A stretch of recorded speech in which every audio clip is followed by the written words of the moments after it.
Llegué a la reunión familiar que yo había pagado, solo para encontrarla vacía. Mamá se rió. Fue ayer, te guardamos las sobras. No dije nada. A la mañana siguiente, la policía habló por mí. El estandarte todavía estaba colgado. Reunión familiar Whitmore. Letras doradas. Borde azul. Mis especificaciones exactas. Enviadas por correo electrónico en enero. Había aprobado el diseño un martes por la noche de febrero, mientras comía sobras en la barra de mi cocina, agotada por una auditoría de 12 horas. Silenciosamente orgullosa de haber organizado algo hermoso para una familia que jamás había organizado algo hermoso para mí. El estandarte seguía ahí, pero el estacionamiento no. Llegué al salón de eventos Lakeside a las 6:12 de la tarde, un sábado de junio, con cajas de la pastelería en el asiento del copiloto, un vestido azul marino que había planchado esa mañana y ese tipo particular de esperanza, que solo puede sentir una hija mayor criada para ganarse su lugar. La esperanza de que, tal vez esta vez, aquello en lo que se había volcado le devolvería algo a cambio. 12 autos en el estacionamiento. 4 de ellos eran del personal. Me quedé en mi auto durante 60 segundos, diciéndome que había contado mal,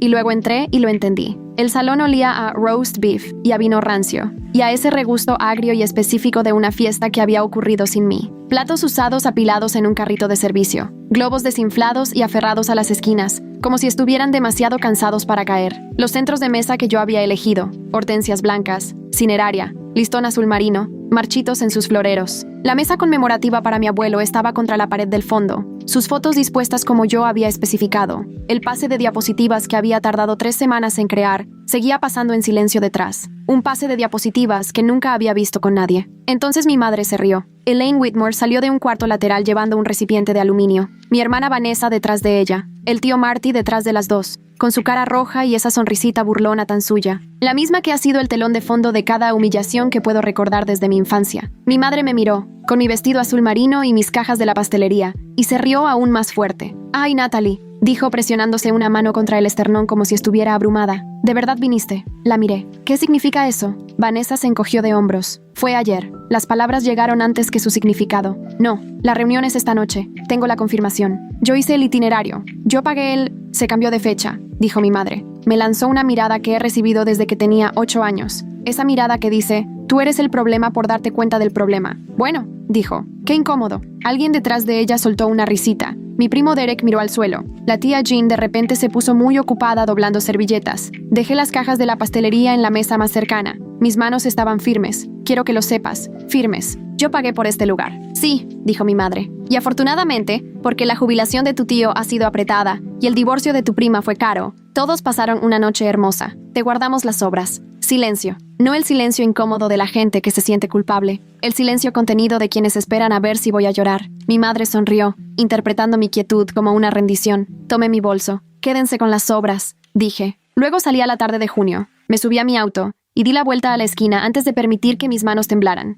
Necesitan entender lo que yo había construido antes de que puedan entender lo que ellos me quitaron. Mi nombre es Natalie Whitmore. Tengo 34 años. Trabajo como contadora forense para una firma de consultoría regional en Milwaukee, lo que significa que toda mi vida profesional se organiza en torno a una verdad fundamental. Los patrones no mienten. Los números no protegen sentimientos. El rastro de papel no se preocupa por a quién amas. Crecí en Cedar Grove, Wisconsin, la mayor de 2 hijas en una familia que funcionaba a base de rendimiento y resentimiento, más o menos en la misma medida. Mi madre, Elaine, era hermosa, volátil y magnética, como lo es la gente que nunca ha sido seriamente incomodada por las consecuencias. Mi hermana Vanessa era 7 años menor y la favorita designada de la familia, no porque fuera más amable o trabajara más duro, sino porque necesitaba más, y mi madre confundía la necesidad con la capacidad de ser amada. Mi padre, Harold, era un veterano con mala vista, y la costumbre de toda la vida de salir de la habitación cuando las cosas se ponían ruidosas. Yo era la que se quedaba. Me gradué como la mejor de mi clase. Me fui de Cedar Grove a los 22.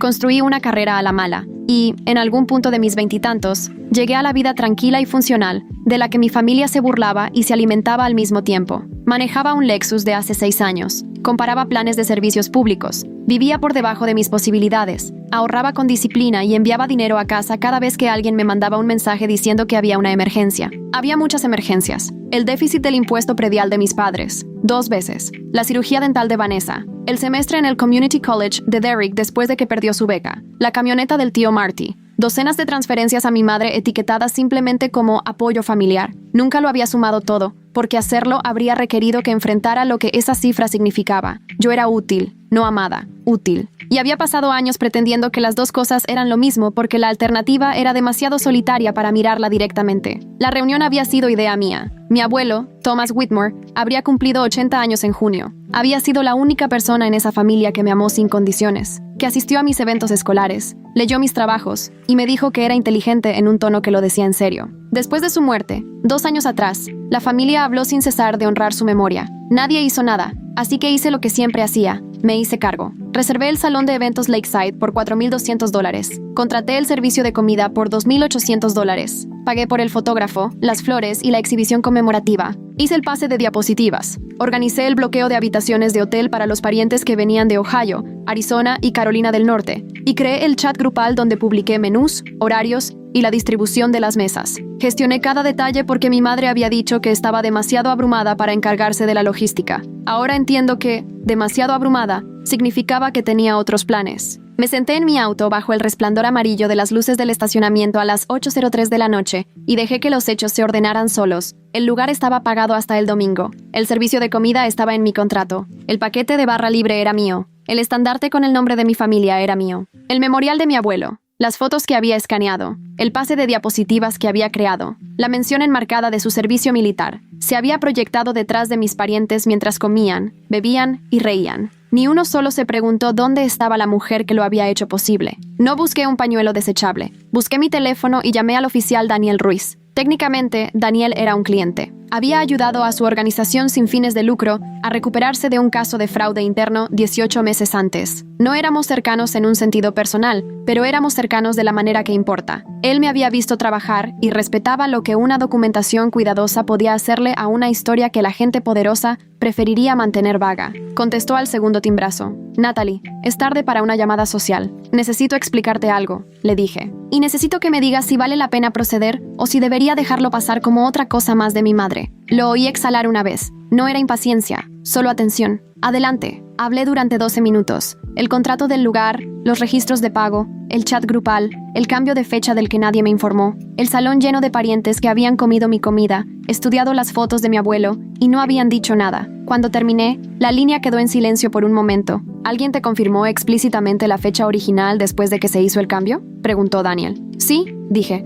Vanessa, hace 2 días, me mandó un mensaje. ¿Todo listo para el sábado? Mamá quiere que traigas el postre. Por eso tengo cajas de la pastelería en el asiento del copiloto ahora mismo. Otra pausa. ¿Todavía tienes el mensaje? Lo tengo todo. No vuelvas a entrar, dijo. No contactes a tu madre esta noche. Envíame los contratos, las confirmaciones de pago y todas las capturas de pantalla que tengas. Mañana te diré qué podemos hacer. Le envié todo antes de salir del estacionamiento. Cada recibo, cada transferencia bancaria, cada mensaje en el chat grupal y los 3 mensajes de voz. Los mensajes de voz eran la parte que aún no había mencionado, porque apenas los recordaba. A las 4:17 de la tarde anterior, mientras yo estaba en la autopista regresando de la oficina de un cliente en Chicago, Vanessa había enviado un mensaje de voz al chat grupal de la familia, o eso había intentado. Me lo había enviado a mí directamente, aparentemente por error, y yo lo había ignorado en ese momento porque estaba manejando y la notificación se había mezclado con las demás. Me senté en el estacionamiento a las 8:18 de la noche y lo escuché por primera vez. La voz de Vanessa era ligera, alegre y completamente desprovista de culpa. Mamá, sigue en pie lo de mañana, ¿verdad? Dime que no te rajaste. El tío Marty dice que si Natalie aparece esta noche,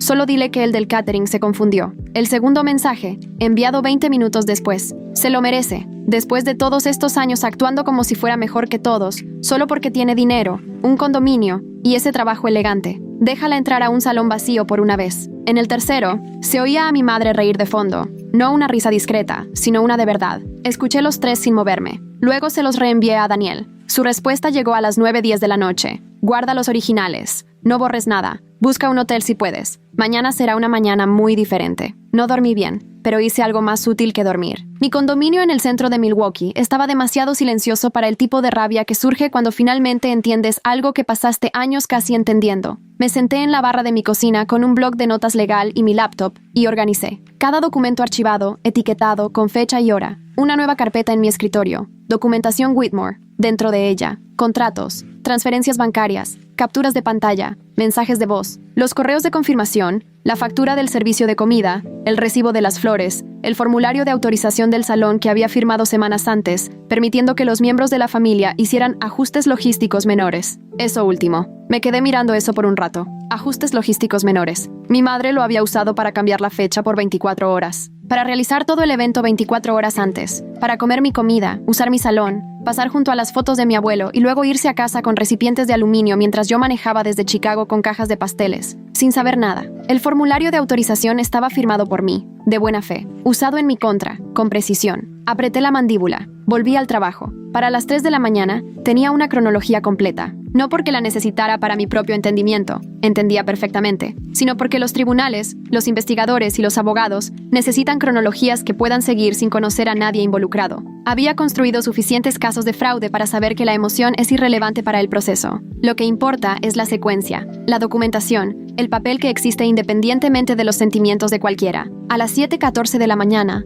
mientras mi madre presumiblemente todavía se tomaba su primera taza de café y probablemente seguía riéndose, 2 oficiales tocaron a la puerta de mis padres en Cedar Grove. Mi prima Rebecca, que vivía a 2 casas y era una de las pocas personas que no había asistido a la reunión, me llamó en el momento en que la patrulla se detuvo. Me había enviado un mensaje la noche anterior después de ver mi publicación en el chat familiar, el que había puesto a medianoche. Espero que todos hayan disfrutado el evento que pagué y al que no fui invitada. Vanessa había respondido con un emoji de risa antes de borrarlo. Rebecca, en cambio, me había llamado. Tu mamá está fingiendo que no tiene idea de por qué están aquí, susurró Rebecca. Yo estaba sentada en la barra de mi cocina con mi café y mi bloc de notas. Ya se dará cuenta, dije. El oficial Ruiz me conectó con Sandra King, la gerente del salón de eventos Lakeside. Sandra tenía unos 50 y tantos. Era eficiente y estaba furiosa. No por mí, al principio, sino por el salón, porque se dio cuenta de que la habían utilizado como un instrumento. Había asumido que yo sabía sobre el cambio de fecha, porque la solicitud había llegado a través del formulario de autorización que yo había firmado. Una suposición razonable, catastrófica en la práctica. Cuando me senté frente a ella a la 1:30 de la tarde del domingo con 2 oficiales, me entregó facturas impresas, registros de seguridad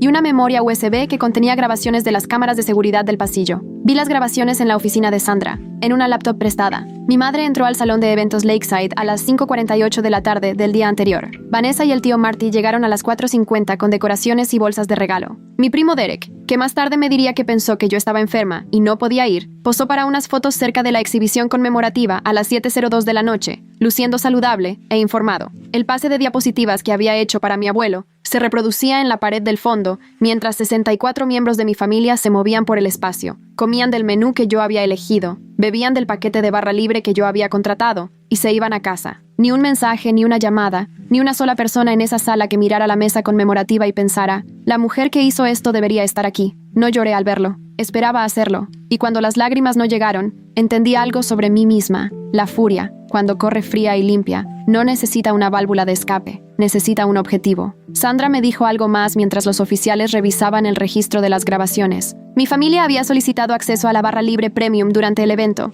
También habían agregado arreglos florales adicionales en el lugar. Ambos cargos se habían aplicado a la tarjeta registrada, mi tarjeta. Los cargos no autorizados sumaban un total de $1,340. La oficina corporativa de Sandra los revirtió a las 2 horas de nuestra reunión y abrió una queja formal. La detective Carmela Reyes, con 8 años en la unidad de delitos financieros, el tipo de detective que hace preguntas en un tono que pone nerviosos a los abogados, aceptó revisar si el patrón de comportamiento calificaba como fraude criminal o si permanecería en el ámbito civil. Robo por engaño es el marco legal, dijo la detective Reyes, especialmente si hay evidencia de coordinación. Lo que has descrito no es impulsivo, es planeado. Le entregué una copia impresa de los mensajes de voz. Los leyó 2 veces. Su expresión no cambió. Estaré en contacto. Entonces la familia empezó a llamar. La tía Jean fue la primera, toda preocupación fingida. Cariño, tu madre solo intentaba evitar un drama. Ya sabes lo sensibles que son las cosas entre tú y Vanessa. Lo único sensible aquí, dije, es el cargo no autorizado en mi tarjeta y el mensaje de voz de mi hermana diciendo que me lo merecía. Ese es un lenguaje muy feo. Soy contadora forense, tía Jean. El lenguaje feo es la descripción de mi trabajo. Colgó. El tío Marty llamó para decirme que estaba metiendo a la policía en asuntos familiares. Le pregunté si los asuntos familiares usualmente implicaban coordinar un engaño en un chat grupal secreto.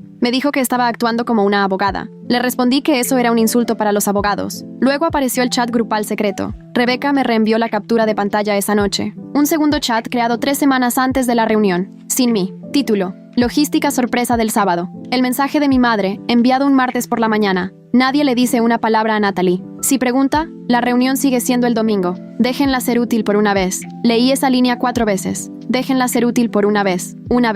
Como si $12,000 y 3 meses de organización fueran un único incidente de utilidad, en lugar del 34º año de un patrón. Como si todos los déficits de impuestos prediales, las cirugías dentales, los semestres de Community College, las camionetas y las transferencias de emergencia hubieran sido también eventos individuales, en lugar de la larga, lenta y absolutamente intencionada extracción de los recursos de una mujer por parte de las personas que se suponía debían protegerla. Imprimí la captura de pantalla, la agregué a la carpeta. Esa noche, conocí a Karen Holloway por primera vez en su oficina, mientras comíamos comida tailandesa para llevar. Karen era una abogada civil, de 50 años, directa, con unos lentes para leer que usaba como un signo de puntuación, y el hábito de dar golpecitos a los documentos que le parecían interesantes. Me la había recomendado un colega, y venía con la reputación de hacer que los casos de fraude fueran comprensibles para los jueces, que encontraban agotadoras las dinámicas familiares. «Descríbeme los últimos 5 años», dijo. Se los describí. Dio golpecitos a muchos documentos. Cuando terminé, se quitó los lentes y me miró fijamente. «La reunión es el incidente más reciente, pero no el más grande. El patrón es lo que importa aquí. ¿Tienes registros de las transferencias?»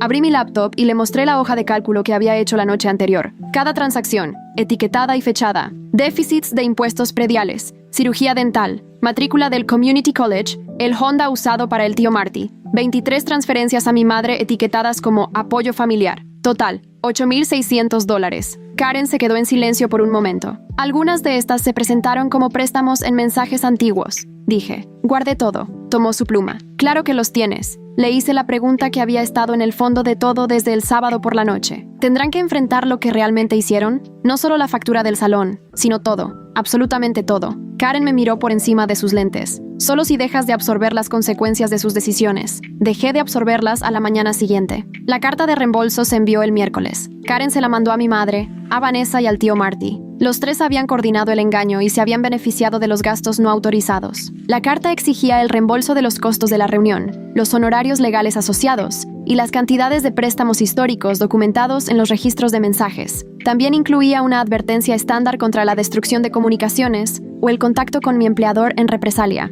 Esa última parte la había añadido por instinto, no por evidencia. Para el viernes, mi madre había llamado a mi firma, haciéndose pasar por una pariente preocupada con información de que yo era emocionalmente inestable y posiblemente estaba malversando fondos de clientes. Dejó un número real para que la contactaran. Mi socia directora, Judith Bell, con 30 años en el campo, la clase de mujer que lo ha visto todo 2 veces, me llevó a su oficina y cerró la puerta. «Tu madre cree que debería auditar tus hojas de tiempo», dijo Judith, en el tono seco que normalmente reserva para presentaciones de clientes que le han hecho perder la tarde. Se me revolvió el estómago. «Judith, yo leí su mensaje», dijo. «Luego leí tu expediente. Luego escuché los mensajes de voz que me enviaste esta mañana». Hizo una pausa. «Natalie, te contraté porque detectas patrones que a otros se les escapan. Supuse que esa habilidad se había vuelto un inconveniente en casa últimamente». Deslizó una caja de pañuelos hacia mí. No estaba llorando, pero el gesto desató algo pequeño y terco en mi pecho. «Tómate el lunes», dijo. «No necesito el lunes», dije. «Necesito el resto del día de hoy».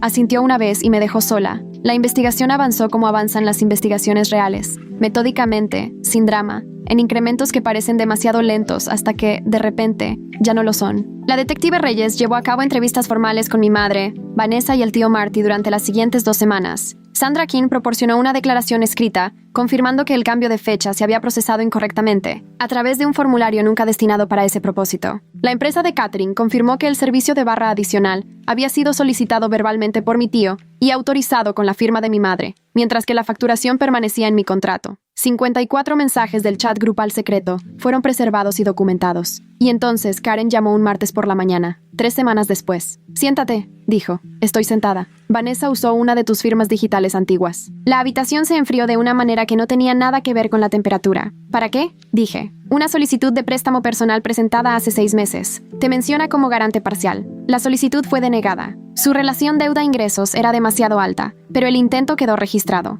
Lo encontramos al extraer registros relacionados con la disputa de reembolso». Me quedé pensando en eso durante 10 segundos. Mi hermana no solo había ayudado a coordinar una humillación, había intentado vincular una deuda a mi identidad. Había tomado el acceso que mis años de fiabilidad habían ganado, la confianza que venía con ser la responsable, la establecida, la que tenía el trabajo estable y el crédito limpio, y había intentado usarlo como garantía hacía 6 meses, mientras yo le enviaba un regalo de cumpleaños. «¿Qué pasa ahora?», pregunté. La detective Reyes solicitó sus dispositivos esta mañana, dijo Karen. Esto ya no es un asunto civil. Las consecuencias llegaron de la forma en que suelen llegar las consecuencias reales, no en un único momento dramático, sino en una secuencia de momentos más pequeños que juntos sumaban algo innegable. Los detectives entrevistaron a Vanessa 2 veces. La segunda vez, llevó un abogado. Mi madre contrató a un abogado de defensa penal cuando se dio cuenta del alcance de la investigación de fraude, que fue el momento en que su actuación de inocencia ofendida dejó de ser sostenible. El tío Marty emitió un comunicado a través de su abogado, afirmando que su participación había sido mínima,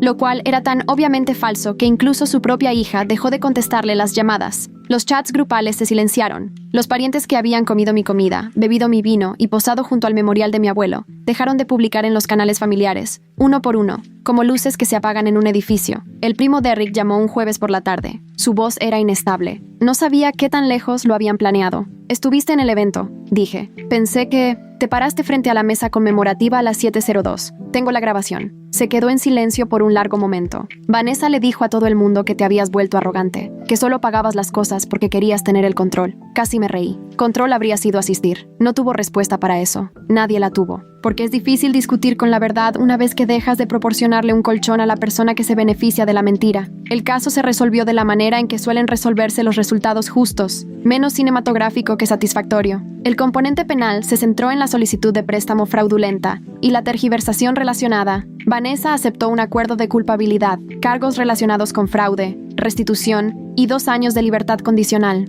Mi madre y mi tío, enfrentados a la exposición de una deposición y la perspectiva de registros judiciales públicos, acordaron un arreglo civil. Los términos cubrieron los cargos no autorizados de la reunión, mis honorarios legales y una parte significativa de las transferencias de préstamos documentadas, cantidades que ellos habían pasado años llamando ayuda y que yo había pasado años fingiendo que no eran una forma de presión. El total me fue devuelto en un lapso de 8 meses. Usé parte de ese dinero para establecer una beca a nombre de mi abuelo para estudiantes de contabilidad de primera generación en una universidad en Cedar Grove, sin ceremonia, sin evento familiar, sin estandarte, solo un cheque, una firma y un propósito que Thomas Whitmore habría respetado en silencio, de la misma forma en que respetaba la mayoría de las cosas que valían la pena.